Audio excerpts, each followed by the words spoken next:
Good day, everyone. Literature under the Republic, Chapter 4, Sounds of Sundays, written by Karima Polotan Toberas, and it is also written during the martial law in the year 1966 and the year of 1986, because Karima's husband served as the executive assistant and speech writer of former President Dictatorship Ferdinand Marcos Sr.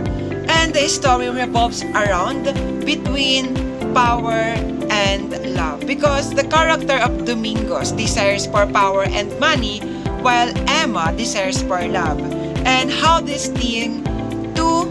things can destroy marriage, but in the end